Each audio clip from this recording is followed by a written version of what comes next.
A tiny, shivering puppy lay abandoned among the fallen leaves, his soft fur matted and dirty, his eyes wide with confusion and fear. Just hours before, he had been tossed aside by his former owner, left to fend for himself in a world that felt both vast and unforgiving. The puppy whimpered, longing for comfort, food, and the warmth of a familiar presence. In the distance, he could hear the faint cries of his mother, but they felt like a distant memory. Who could help him now? As the sun dipped below the horizon, painting the sky in hues of orange and purple, a she-wolf prowled through the underbrush.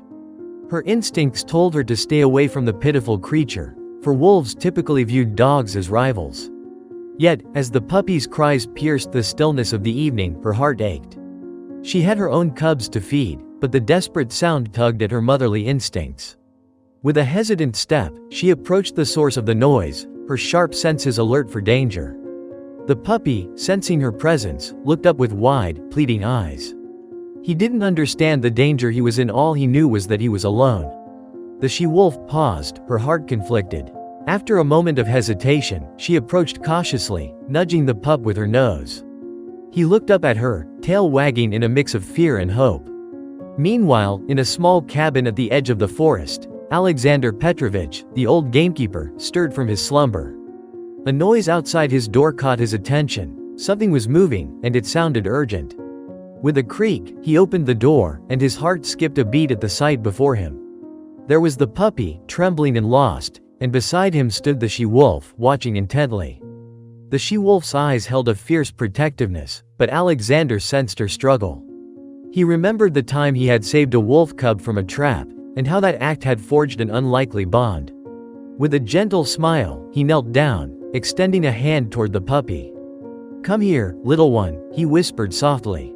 The puppy, sensing kindness, bounded forward, tail wagging furiously, and nuzzled against Alexander's palm. The she-wolf watched, a mix of curiosity and wariness in her gaze. Alexander glanced up at her, understanding her dilemma. "You can trust me," he said, his voice steady.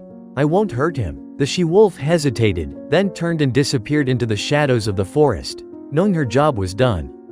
Days turned into weeks, and the puppy, whom Alexander named Max, flourished under the old gamekeeper's care. They explored the woods together, forged a bond that filled the void left by Alexander's aging dog, who had passed away just months prior. Max grew stronger and more confident, his playful spirit lighting up the cabin. But one evening, as they returned from a long walk, Alexander noticed the forest was eerily quiet. The air felt charged, and he sensed something was amiss. Suddenly, a low growl broke the silence. Emerging from the underbrush was the she-wolf, her eyes locked onto Max with a fierce intensity. Max, now a sturdy teenager, stood his ground, but Alexander's heart raced. He knew the dangers of the wild, and the tension in the air was palpable. The she-wolf approached slowly, her gaze shifting between the puppy she had once saved and the human who had taken him in. For a moment, time stood still as they faced each other, the past and present colliding. Then, in an unexpected moment of recognition, the she-wolf relaxed her stance. Max, sensing her change, took a tentative step forward, tail wagging slightly. Alexander held his breath, waiting for the inevitable clash, but instead, the she-wolf lowered her head in a gesture of acceptance.